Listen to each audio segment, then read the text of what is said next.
Good morning students. आज के video में हम लोग विद्यापति की भक्ति भावना का परिचय देंगे।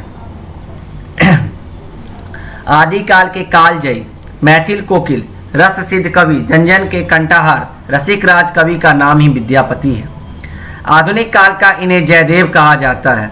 मिथिलांचल की अमराइयों में आज भी इस मैथिल कोकिल की कोकिलतान गुंजायमान है।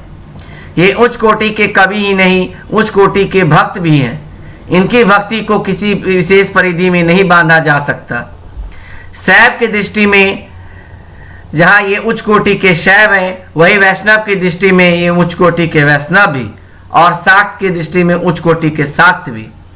सच तो यह है कि ये एक मानव धर्मी भक्त हैं, जिनके पदों में सभी देवी देवताओं की स्तुति ढूंढी जा सकती है। एक बात तो सत्य है कि ये एक अद्भुत भक्त हैं, जिन्होंने भक्ति की सर्वोच्चता प्राप्त कर ली है।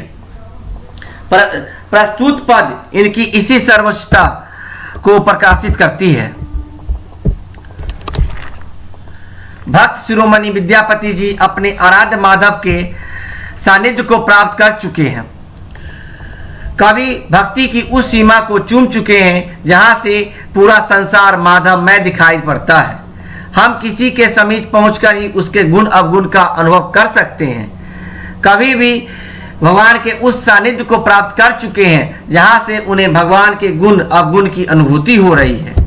इस अनुभूति में ही वे शर्माते हुए संसार के अद्भुत वस्तुओं के साथ उनकी तुलना कर बैठते हैं, परंतु इस तुलना में वे असफल हो जाते हैं।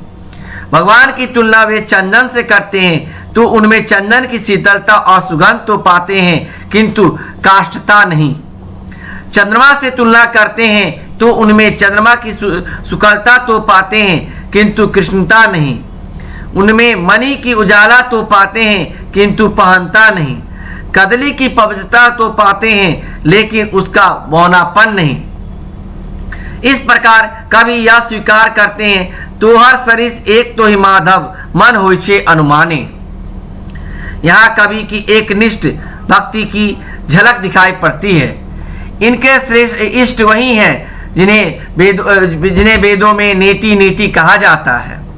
भक्ति की कसौटी यही है कि भक्त को संसार की कोई भी वस्तु उसके इष्ट के सामने तुच्छ ही नजर आती है। इस कसौटी पर हम देखते हैं कि विद्यापति की भक्ति उत्कृष्ट भक्ति है। भक्त अपने भगवान को अनुपमय पाते हैं। यह भक्ति की एक निष्ठा है। भक्त के लिए उसका भगवान अद्वितीय होता ही है। स्वयं कृष्ण ने भी कहा है, एको हम द्वितीयो नास्ति। यदि ध्वनि हमें विद्यापति जी की तो हर सरिस एक तो ही माधव में दिखाई पड़ती है। भगवान के गुण तो वर्णनातीत है, जिसकी अनुभूति प्राय सभी भक्त करते हैं। कबीर ने भी कहा है, सात समंत को मसी करो, लेखनी सब बन राई, सकल मही कागज करो, हरि गुण लिखा न जाए। कवि का यह कथन सर्वथा सत्य और यथार्थपूर्ण है। इस संसार में जितने भी प्रकार के संबंध है, वे सिर्फ